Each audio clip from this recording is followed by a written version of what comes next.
Hey guys, I hope you had a wonderful, wonderful, and productive. Don't forget productive. Labor Day weekend. Um, it's our last big weekend going into Thanksgiving, so I hope it was good. So this week we're talking about student development theories and um, watching Tamara's videos, Tamara's response to the video. It made me reflect on actual my experience this summer at Stanford using student development theories for one of my students. So one of my students, he was originally from Jamaica. Um, he was he was going through a lot, um, in the sense that he struggled with his identity, racially, sexually, his sexual orientation, and also his religious identity.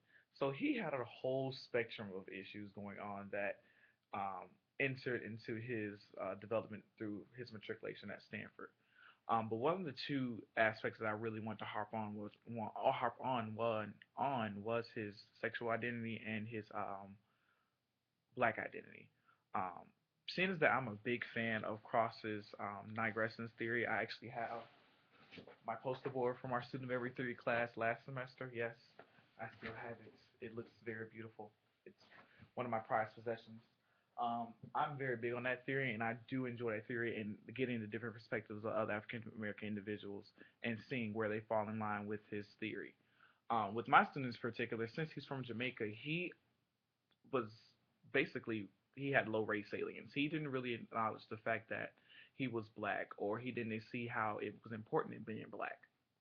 Being at Stanford and being at predominantly white institutions, he didn't understand why that there was an emphasis on having organizations such as the Black Student League or the Black Student Union or um, the Black Community Center or certain issues that emphasize color. He didn't see color as an issue, and I had to explain to him, you come from an area where there is a low salience of race, since everyone there is primarily black or African American, as everyone to identify yourself.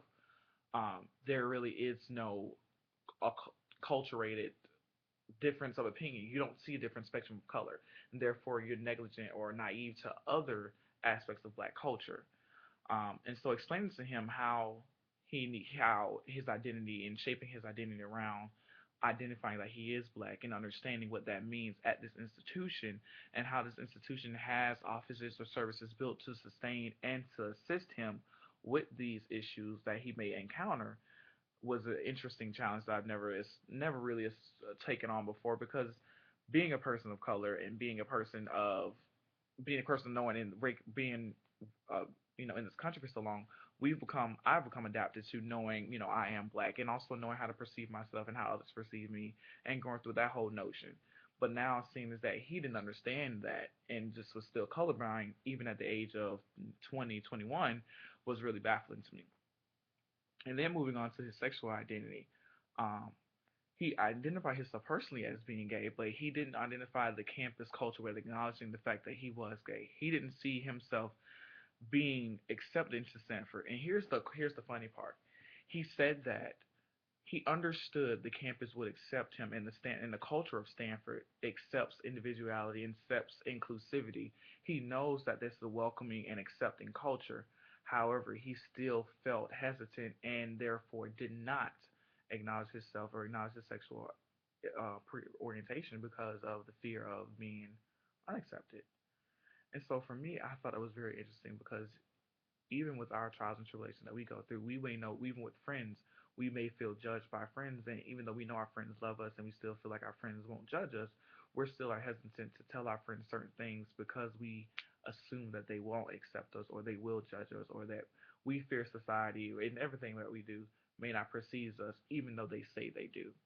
Um, so that was an interesting aspect that I really thought was very different.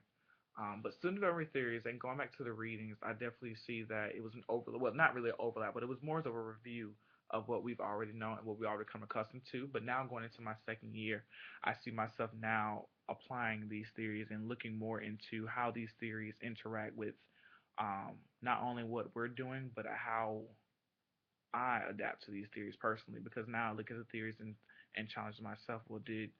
And I look at myself differently now that I've discovered new ways and new ways of thinking, new levels of thinking, especially with theories that are now being released about students and how they're adapting to certain different other circumstances. I believe Dr. York mentioned how he would like to see learning theories and now how students learn differently, especially with the new source of online education being a new venue for students to use as an outlet to receive education. How students adapt, even though there are some theories out there, having more enhanced theory on student development, student learning theories would be a benefit to theories as a whole. But I definitely think that theories are needed because we need to be able to understand students and understand where they fall in line, even if they don't fall into a certain category or a certain level or a certain phase or a certain vector. We need to be able to identify and then respond, which are very key aspects. Identifying what the issue is or what the issue may perceive to be, and then responding to that issue. Those are two key components to theory, and through practice and through case study analysis and through other techniques acquired through our process of higher education, we'll be able to identify and then respond better as we get more accustomed and used to doing it. But thanks, guys. See you in class tomorrow, or wait, I lied, on Thursday. Bye.